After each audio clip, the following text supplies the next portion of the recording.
Come one, come all to the 3D platformer that puts you in the shoes of an adorable fox named Lucky. This little guy is on a quest to save the Book of Ages from a group of crazy cats known as kitty litter.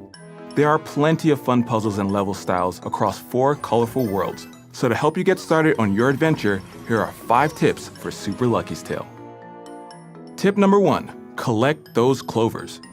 The main thing you're after in this game are 4-leaf clovers. In each of the worlds, there will be a handful of portals that unlock as you advance. Each of these portals take you to a different level, and each level has 4 clovers to collect. You'll get 1 clover for collecting every letter of the word Lucky. You'll come across them in order as you move through the level, so if you skip a letter, you'll have to backtrack through the level to find the one you missed. You can pause the game to see which letters you've already collected. You'll earn another clover for collecting 300 coins. The big diamonds are worth 50, so you'll want to keep an eye out for those. Then there's a clover for solving a puzzle hidden somewhere throughout the level. And lastly, you'll be awarded a clover for completing the level. Once you collect this clover though, it will pull you out of the portal, so don't collect it until you're ready to leave. If you head back into a level to collect clovers you've missed, you'll need to collect the grayed out level completion clover again in order to exit the level and keep your newly collected clovers. In other words, you can't just pop in, snag a clover, then exit via the menu. It's also important to keep in mind that you'll need most of the clovers in the game to unlock the final boss, so you won't be able to skip too many. Tip number 2, check all the things. This is a quick tip. There's hidden goodies all over the place, so be sure to smack stuff, jump on top of things, and check all the little nooks and crannies.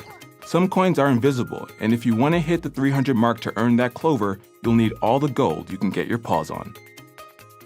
Tip number 3, timing is everything. Throughout the levels, you'll find little stopwatches that initiate a timed coin collecting event. Some of these stopwatches will respawn if you fail, but many won't respawn until your next visit to the level, so make sure you're ready to move once you start the clock. Lucky's jump is also time sensitive, and it's really helpful to get familiar with how it works. For example, if you tap jump too quickly in succession for Lucky's double jump, you won't reach the optimal height. Or if you use Lucky's swipe attack, you can extend the jump as well as airtime. This is especially useful when avoiding hazards like spikes. To stall even more, you can jump, use the swipe attack, and then jump again. Tip number 4, jump for joy and collectibles. Speaking of jumping, there are quite a few items hanging out on tiny, hard-to-reach platforms. Considering some of the camera angles, these can be tricky to reach, but if you use the double jump and swipe attack to maneuver mid-air, and if you keep an eye on where Lucky's shadow falls, you can guarantee a landing.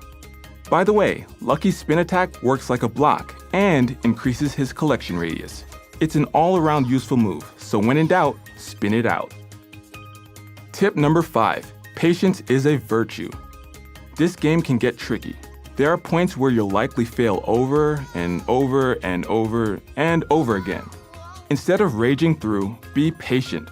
Take a breath and move a little slower. If you rage, you'll burn through your lives quick. If you burn through all of your lives, it'll boot you back to the beginning of the level, minus the clovers you've already collected for that level. So practicing patience is well worth it. If you want to stock up on lives for a tricky level or a boss fight, find a previous level that's easy for you to complete and that also has access to one of those adorable extra life tokens. Make a few runs through and you'll have plenty of extra lives in no time. The charm of Super Lucky's Tale will warm your heart and incite an "aww" from your mouth. The cute characters and colorful, bubbly worlds are full of fun and frustration. The puzzle solving and clover collecting are reminiscent of the 90s 3D platforms and will scratch the itch of any completionist. So here's hoping all those clovers will bring you the luck you need to save the day.